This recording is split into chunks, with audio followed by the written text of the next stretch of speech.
আসসালামু আলাইকুম গাইস, সকলের কাছে বলতে চাইতে সকলে ভালো আছেন, ভালো থাকবেন, সুস্থ থাকেন। আমি একটি ভিডিও দেখলাম, একজন ম্যাডাম বলতে চাইতেছে যে এই কিছু কিছু আইন পাশ করার জন্য বলছে যে যদি কোনো মহিলাকে ডিভোর্স দেয় তাহলে ডিভোর্সের টাকা পুরোপুরি সম্পূর্ণটা দিবে এই মহিলাদেরকে। তাহলে আমি এটা বুঝতে পারলাম না, ঘরের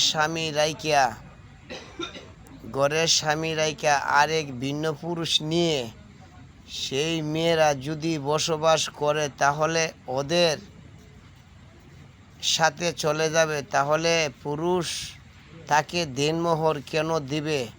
আমি মহামান্য প্রধানমন্ত্রী আমাদের জনাব তারেক রহমান স্যারের কাছে বলতে চাইতেছি, আপনি একটু বিবেচনা করে দেখবেন যে আমি কথাগুলো কি বলি।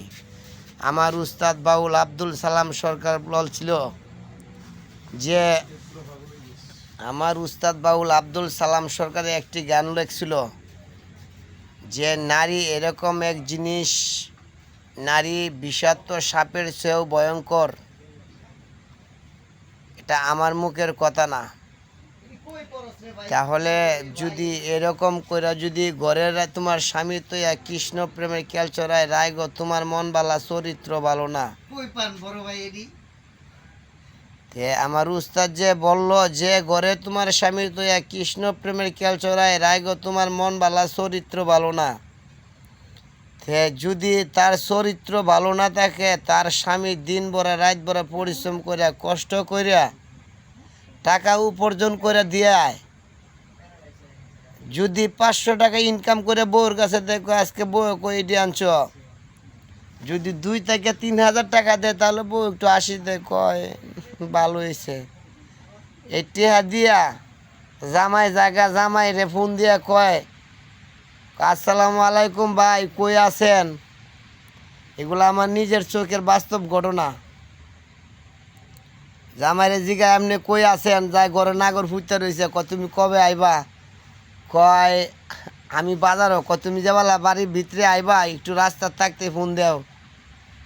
অন জামাই ফোন দেয়া জিগায় যে তুমি কই, আমি তো আয়া পড়ছি, কয়তো এক কাম মরে নাগরের কল্লা বিদায় হও।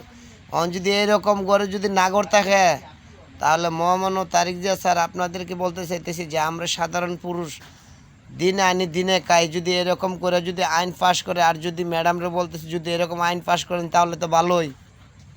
তাহলে মেয়েরা একজন না যদি 10 জন নাগরও রাখে তাহলে তো ডিভোর্স দিলে টাকা লাগবে, দিয়ে দিব।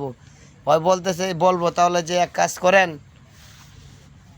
আমি যদি ওর কাছ থেকে যদি চলে যাই, ওই যদি আমার ডিভোর্স দেয় তাহলে তো আমার টাকা পুরো সম্পূর্ণ দিতে হইব। তাহলে আমি জনগণের কাছে, আমি পাবলিকের কাছে, সবার কাছে আমি হাত জোর করে মাপ চাই যে আপনারা সকলে ভালো থাকেন, সুস্থ থাকেন। আমি যে কথাগুলো বলছি আপনারা বিবেচনা করে দেখবেন আমি পাগলা রবিন ভাই কি বলেছি, এগুলো আপনার বিবেচনা করে দেখবেন। সকলে ভালো থাকেন, সুস্থ থাকেন। এরকম ফাঁস যেন আমাদের বাংলাদেশে কোনো সরকার এরকম আইন পাস না করে। তাহলে সকলে ভালো থাকেন, সুস্থ থাকেন। আমি যে ভিডিওটা করছি আপনারা সম্পূর্ণটা দেখবেন।